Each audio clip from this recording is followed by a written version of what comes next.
بسم اللہ الرحمن الرحیم۔ السلام علیکم ناظرین، عنایہ چیمہ وائس میں خوش آمدید۔ ناظرین، آج میں آپ کے لیے بہت ہی مزاحیہ کہانی لے کر حاضر ہوئی ہوں، لیکن کہانی سننے سے پہلے میرے چینل کو سبسکرائب کرنا مت بھولیں اور ساتھ لگے بیل کے بٹن کو پریس کر لیں تاکہ میری ہر نئی آنے والی ویڈیو کا نوٹیفیکیشن آپ کو ملتا رہے۔ تو چلیے کہانی شروع کرتے ہیں۔ کلیم میاں کی شادی کو 2 سال ہو چکے تھے، لیکن آج تک اپنی بیوی کی کوئی فرمائش خوش اسلوبی سے پوری نہیں کر پائے۔ شادی کے 2 ہفتے بعد ان کی بیوی نے گلاب جامن کھانے کی فرمائش کی تو کلیم میاں آفس سے گھر آتے ہوئے آدھا کلو گلاب جامن لیے خوشی خوشی جیسے ہی گھر داخل ہوئے، نیچے اماں نے آواز دی، کلیم میاں یہ شاپر میں کیا لے جا رہے ہو؟ اب بیچارے کلیم میاں بے بس ہو گئے۔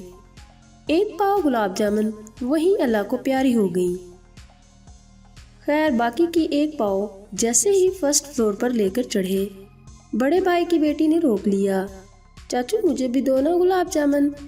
یہ کہہ کر اس نے تھیلی کھول کر 2 گلاب جامن اپنے معدے میں اتار لیں۔ 2nd فلور پر چھوٹی بھابھی کو خوشبو آ گئی اور تھیلی خالی ہو گئی۔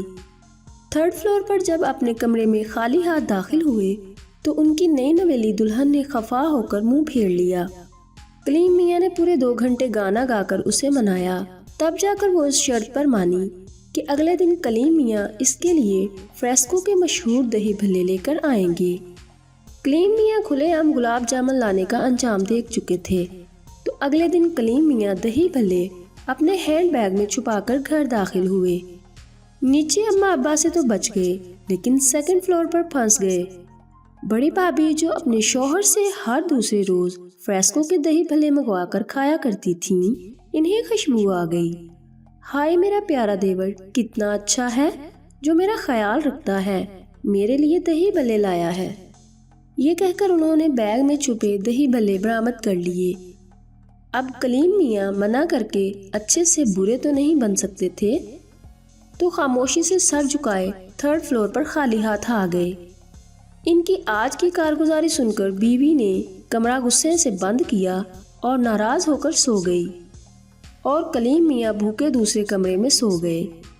اسی طرح کلیم میاں اپنے مشن میں ناکام ہوتے رہے اور بھوکے سوتے رہے۔ 6 ماہ کے ناکام تجربے کے بعد وہ اپنی بیوی کے لیے جو بھی لاتے 4 جگہ لاتے، ایک اپنی اماں، دوسرا منجلی بھابھی، تیسرا بڑی بھابھی، چوتھا اور آخری اپنی بیگم کو دیتے۔ اب بیگم تو خوشی سے بھاری ہو جاتی، لیکن جیب ہلکی ہو جاتی۔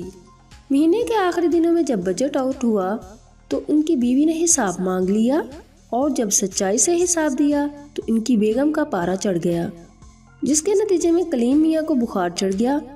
اسی طرح 2 سال گزر گئے اور ایک بچے کے باپ بھی بن گئے، لیکن کبھی اپنے مشن کو کامیابی سے پورا نہیں کر سکے۔ 2 دن قبل ان کی بیوی نے دل پسند کی اخروٹ والے حبشی حلوے کی فرمائش کی اور ساتھ الٹیمیٹم بھی دیا کہ اگر آدھا کلو حبشی حلوہ مجھ تک صحیح سلامت نہیں پہنچا تو تم اپنا بور یا بستر اپنے بھائیوں کے گھر میں ہی ڈال لینا، اور خبردار جو کسی اور کے لیے لائے۔ کلیم میاں یہ الٹیمیٹم سن کر پسینے پسینے ہو گئے اور مشن امپاسبل کو پاسبل بنانے کی ترکیب سوچنے لگے۔ دماغ کی چولیں جب ہل گئیں تو مجبور ہو کر اپنے ابا کی خدمت میں حاضری دی اور سارا ماجرا بتا کر ہاتھ جوڑ کر کہنے لگے، ابا اب آپ ہی کوئی ترکیب بتائیے کہ مجھے اپنا بوریا بستر سمیٹنا نہ پڑے۔ ابا نے انہیں ترکیب بتا دی۔ کل کلیم میاں نے دل پسند کا آدھا کلو حلوہ لیا اور اسے اپنے ٹفن میں رکھ کر اسے کپڑے میں لپیٹ کر اسے دوسرے کپڑے میں رکھ کر اس کی پوٹلی بنا دی۔ گھر داخل ہونے سے پہلے دروازے کے باہر کھڑے ہو کر 3rd فلور کی بالکونی کا نشانہ لیا اور پوٹلی پوری قوت سے اپنی بالکونی میں اچھال دی۔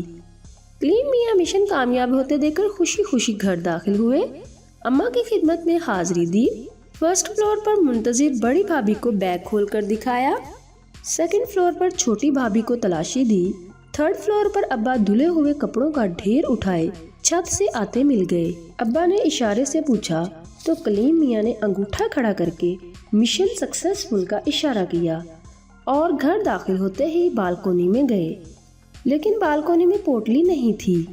بیگم سے پوچھا تو بتایا کہ ابا ابھی 5 منٹ پہلے ہی وہ کپڑے کی پوٹلی لے کر گئے ہیں۔ کلیم میاں دوڑے دوڑے نیچے گئے اور دیکھ کر آنکھوں کے ڈیلے باہر نکل آئے کہ ابا وہ حلوہ بڑے آرام سے کھا رہے تھے۔ ناظرین، اپنا خیال رکھیے گا، دعاؤں میں یاد رکھنا۔ اللہ حافظ۔